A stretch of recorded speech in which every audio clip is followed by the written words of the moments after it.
చిరంజీవి గారు పార్టీ పెట్టినప్పుడు కూడా ఆయన వ్యతిరేకంగా పనిచేశారు. ప్రజారాజ్యం టైంలో కాంగ్రెస్ తరపు నిలబడ్డారు. ఒక పిఠాపురం కాక చుట్టుపక్కల అన్ని నియోజకవర్గాలకు వెళ్ళి ప్రచారం చేశారు చిరంజీవి ఓటేద్దని. ఈయన ప్రచారం చేసిన చోటల్లో ఓడిపోయింది కాంగ్రెస్. మళ్ళీ ఈ రోజున పవన్ కళ్యాణ్ గారు పార్టీ పెట్టింది ఈ రోజు దాకా విమర్శిస్తానే ఉన్నాడు. నువ్వు ఎక్కడున్నావు, ఏం చేసావు, నా ఉద్యోగం నువ్వు ఎక్కడున్నావు అని చెప్పని ఆయన ఏదో ఒకటి అంటానే ఉన్నాడు.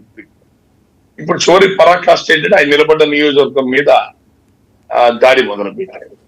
అయితే ఇది ఎట్లా ఉందంటే ఒక రాష్ట్రంలో కులం తరపు నుంచి ఒక బలమైన నాయకత్వం ఉన్నప్పుడు ఇంకెవరైనా బలమైన వ్యక్తి కనపడితే అది అతను దాన్ని జీవించుకోలేకపోతున్నాడని, ఈర్ష్యతో అసూయతో అతను ప్రవర్తిస్తున్నాడని, ద్వేషంతో ప్రవర్తిస్తున్నాడు అర్థం. ఈ రాష్ట్రం ఎవరయ్యే జాగిరి రాష్ట్రం, ఎవరు తాతగారి జాగిరి, ఇది అతిపెద్ద జాతి, ఎవరెవరు మాట వినే జాతి కాదు. ఎవరు కోలేని నాయకులు ఇక్కడ మంచిగా నిజాయితీ ఉంటే మన మాట గౌరవిస్తారు.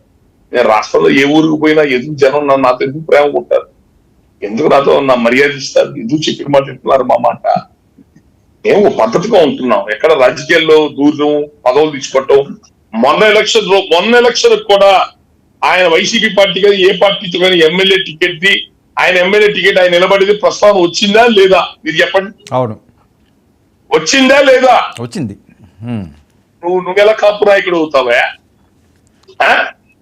కాపు నాయకుడేది మీకు ఎలక్షన్స్ అప్పుడు కుదిరినప్పుడే రాజకీయం చేసుకోవడం, గెలవటం, అధికారం అనుభవిస్తూ ఓడిపోయి ఖాళీగా ఉన్నప్పుడు కులం కార్యక్రమాలు చేయటమా? రాజశేఖర రెడ్డి 6 ఏళ్ళు ముఖ్యమంత్రి ఉంటే రాజశేఖర రెడ్డి మేనిఫెస్టో పెట్టాడుగా కాపు రిజర్వేషన్ మీరు ఎందుకు అడగల? అతన్ని రాజశేఖర రెడ్డి ఎందుకు అడగల? జగన్మోహన్ రెడ్డి 5 ఏళ్ళు రూలింగ్ ఉన్నాడు, ఎందుకు అడగల? కాపు రిజర్వేషన్ ఫైల్ గురించి, కాపు కార్పొరేషన్ గురించి. మధ్యలో చంద్రబాబు నాయుడు చూడు ఎందుకు మాట్లాడావు? అతనికి నీకున్న గొడవ ఏంటి, వ్యక్తిగత గొడవ ఏంటి చెప్పు. నువ్వు కలిసి ఏం కొట్టుకున్నారు గతంలో మంత్రులు ఉన్న టీడీపీ పార్టీలో? అంటే నీకు వాడి మీద ఉన్న కక్షతో రోడ్డు ఎక్కి కులాన్ని లాగుతా, వాడు ఆ కులాన్ని అడ్డం పెట్టి వాడు 4 రూపాయలు చేసి ఓడించిన తర్వాత మళ్ళీ ఇంటికి వెళ్ళి నిద్రపోతా. ఈరోజు కూటమి గెలిచే అవకాశాలు ఉన్నాయి కాబట్టి ఈ కూటమికి పవన్ కళ్యాణ్ సహాయం చేస్తున్నాడు కాబట్టి ముందు వీడి పవన్ కళ్యాణ్ అల్లరి చేయాలని రోడ్డు ఎక్కుతా. కులానికి మేలు చేసే పని ఉంటే చెయ్యి. ఈ వ్యక్తిగత ద్వేషం కక్షల్ని కులం మీద రుద్దటం ఏందండి? అవాస్పాలైపోతాం సార్, నవ్వురుపాలైపోతాం. సమాజంలో మనసులో ఒకటి పైకి ఒకటి నటించకూడదు. జీవితంలో ఫెయిల్ అవుతాము. ఆయన భగవంతుడు అనేవాడు ఒకడు ఉంటాడు. పవన్ కళ్యాణ్ తప్పులు లోపాలు ఉంటే ఉండని, ఆయన పార్టీ ఆయన ఇష్టం. ఆయన నువ్వెవరివి? అడిగిన రూపాయి డబ్బులు ఇచ్చావు ఎప్పుడన్నా? ఆ పార్టీకి ఎప్పుడు సపోర్ట్ చేసావా? వాళ్ళ అన్న పార్టీ పెట్టినప్పుడు ఎప్పుడు సపోర్ట్ చేయాలి? నీకేం హక్కు దాని గురించి మాట్లాడటానికి? దాసరాముకి ఉంది. ప్రజారాజ్య పార్టీ కానీ జనసేన కానీ పార్టీ పెట్టినప్పటి నుంచి సామాజిక న్యాయం, పేద కులం, రాజ్యాధికారం నిలబడి పనిచేసేవాడిని. నాకు హక్కు ఉంటుంది మాట్లాడటానికి. నువ్వెవరు మాట్లాడటానికి? అసలు నువ్వు చిరంజీవి 10 పైసలతో హాయం చేసావా? పార్టీకి నిలబడ్డావా? ద్వేషంతో వ్యతిరేకంగా పనిచేసావు. జనసేన పార్టీకి ఏ రోజు మాట సహాయం చేసావా?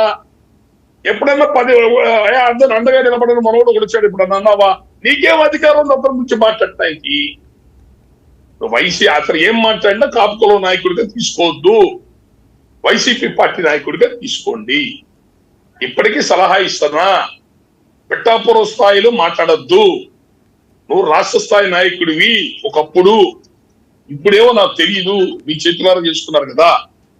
20 ఏళ్ల క్రితం ఎప్పుడో చేసావు ఉద్యమం, 25 ఏళ్ల క్రితం. మళ్ళీ చంద్రబాబు నాయుడు టైంలో బయటకు వచ్చావు. మళ్ళీ ఇప్పుడు 5 ఏళ్ళు అయిపోయింది. 5 ఏళ్ళు అయిపోయింది. మళ్ళీ సైలెంట్ ఇంట్లో కూర్చోండి. మీకు బుద్ధి పుట్టినప్పుడు, మీకు అవసరం వచ్చినప్పుడు రాజకీయ ఈక్వేషన్స్ ఎత్తుక్కొని బయటకు వస్తారా?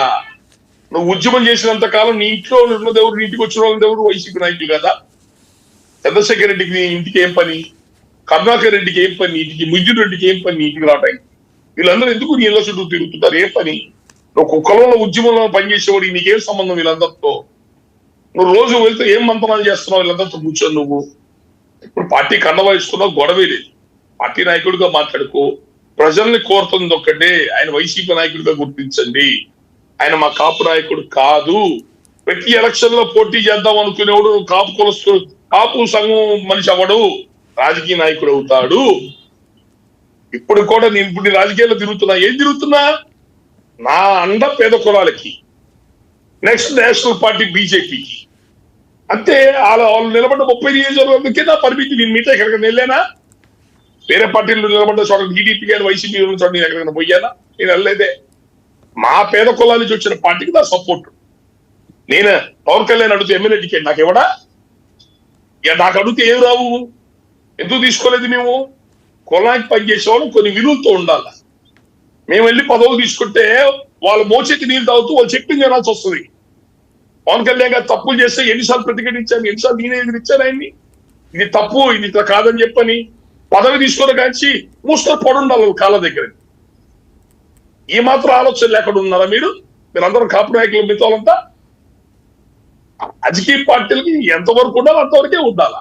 మన పేద కులం నుంచి ఎవడన్నా వస్తే వాడికి సహాయం చేయాలి.